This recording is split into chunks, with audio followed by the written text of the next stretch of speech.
I'm driving past this beautiful scenic plain.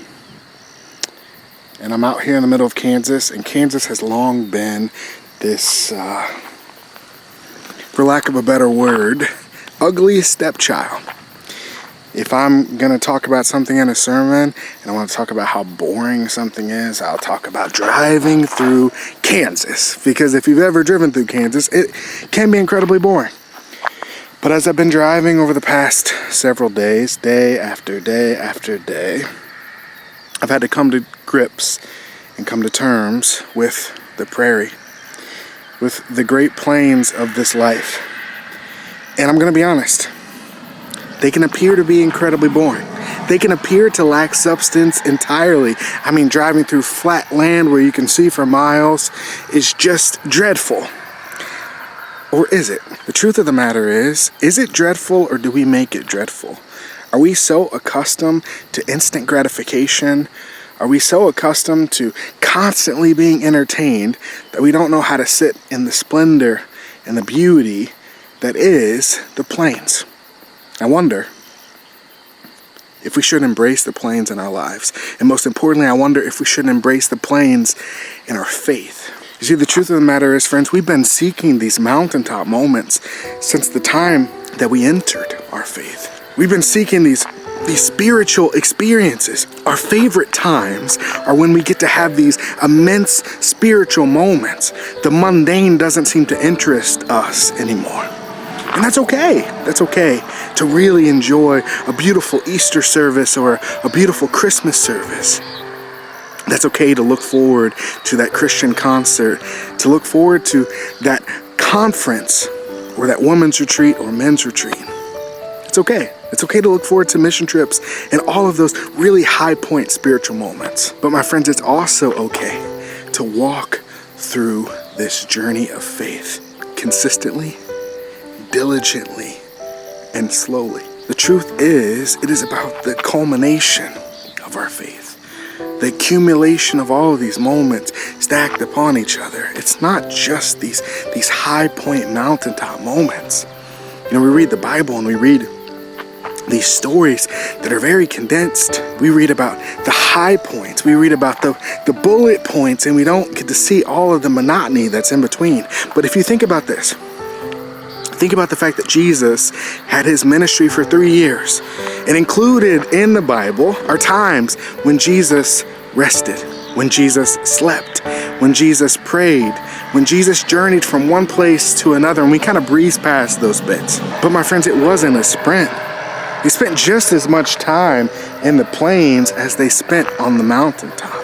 And so I wonder how our faith lives and ultimately our very spirits would be emboldened, encouraged, and filled if we learned how to embrace those seemingly mundane moments in our faith journey. If we learned how to embrace the consistency of going to worship and having a spiritual moment, even when there's nothing overly special about the service. If we put our minds and our hearts on this mentality that no matter where I go, I am going to encounter the Spirit of God.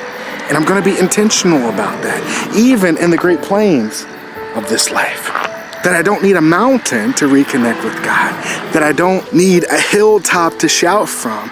But I could live in the valley and still be full of the heart of God. The more I sit and embrace the plains, the more I just sit and watch the sun set and the birds chirp and the bugs fly around, the more I understand that God dwells in this place as much as God dwells in any place.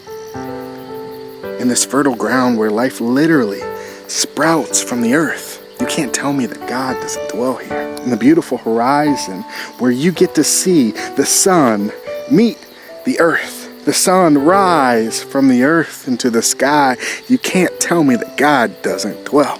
In a place where you can see for miles, you can't tell me that God doesn't dwell.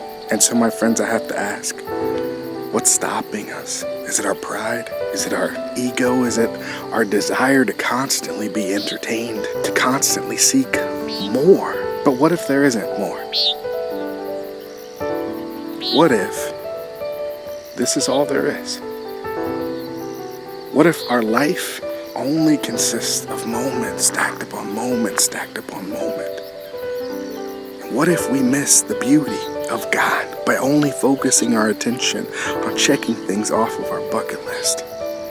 What if we miss the true spiritual moments by seeking more and more and more instead of being firmly planted and present right where we are? My friends, it's not difficult to encounter God in this life, but it is difficult to get out of your own way. And I don't know, maybe God is calling you to the plains in this season. Maybe God is calling you to sit still and truly embrace and listen for where God is present in your life right here and right now. Maybe God is calling you to consistency. Maybe God is calling you to find something where you see nothing.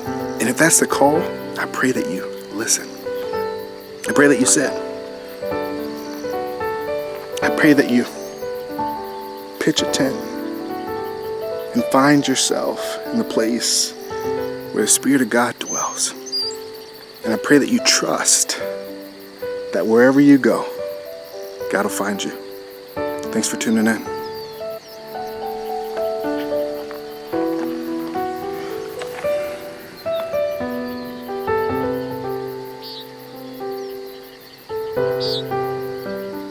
These are your thoughts, Tatum. This is the hope of God set free. These are your thoughts.